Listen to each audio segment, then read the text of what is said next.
Hello, folks, and welcome to this hurricane short summary.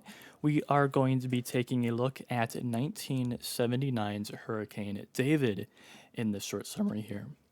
As always, we look at our chronological developments and landfalls, where what would become David started off, as always, as a tropical depression. This was spotted 1,400 kilometers to the southwest of the Cape Verde Islands on the 25th of August.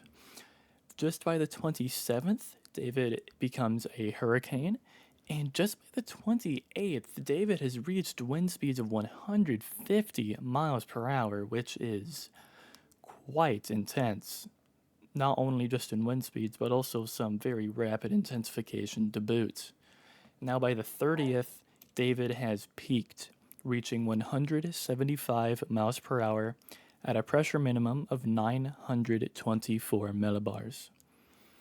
David would make landfall near Santo Domingo, Puerto Rico at its peak strength, landfall on eastern Cuba as a minimal hurricane, so around 74 miles per hour on the 1st of September, and also landfall both on West Palm Beach, Florida, and Savannah, Georgia.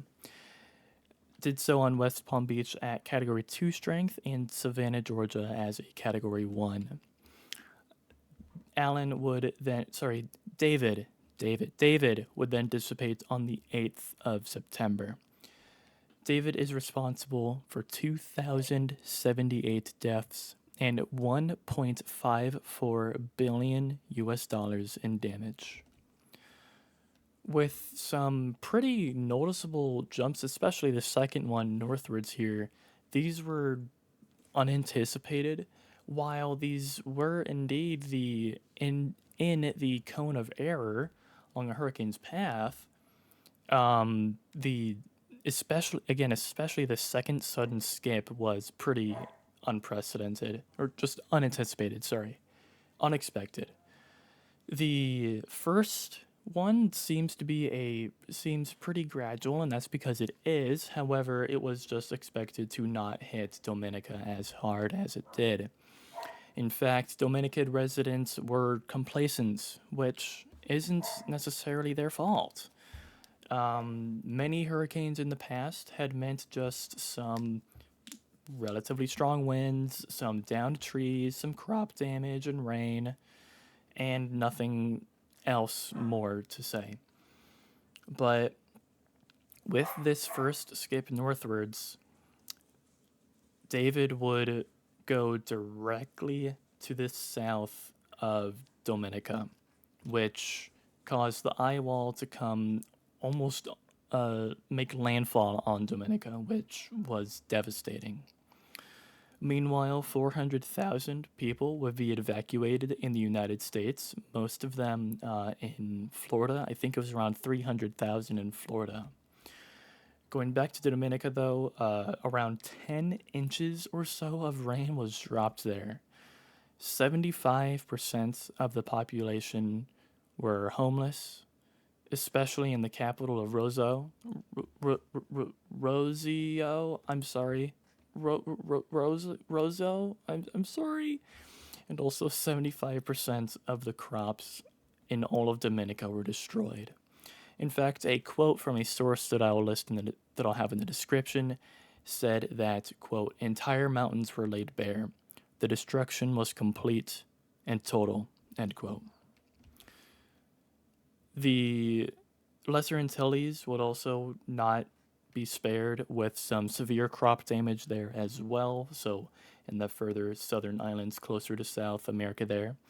And in the US, strong winds would be very localized. At the time, David was weakening, so the wind field was lessening on top of the wind speed also being decreased.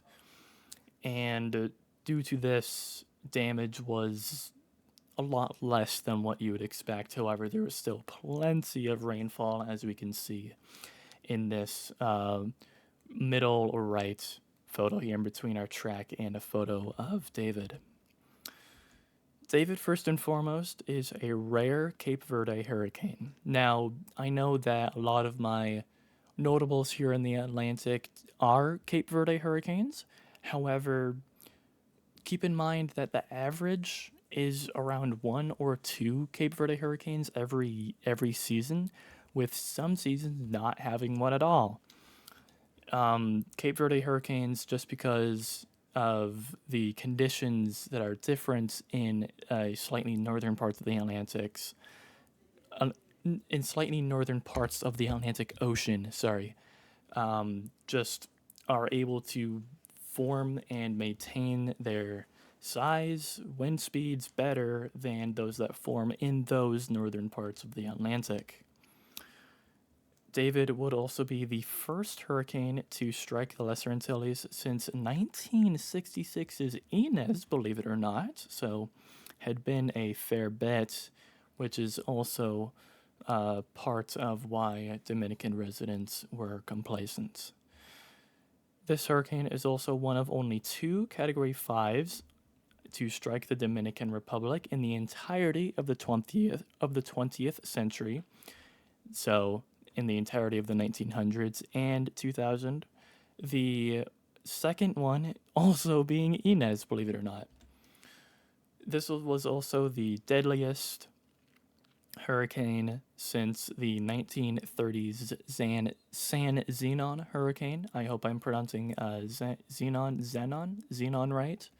And would also be the deadliest to strike Dominica since the 1834 Padre Ruiz hurricane. Also of note here, 1979 was the first year of both male and female names in the name list for the Atlantic. That's right, for more than 20 years, there was only female names. Of course, this is because females are more destructive. That's a joke. That's a joke, I promise. David would be the very first male name to be retired and would be replaced with Danny. That, folks, is all that I have for Hurricane David. I hope that you all learned something from this video. I certainly did while researching it. Now, see you in the next one. I thank you all so much for watching.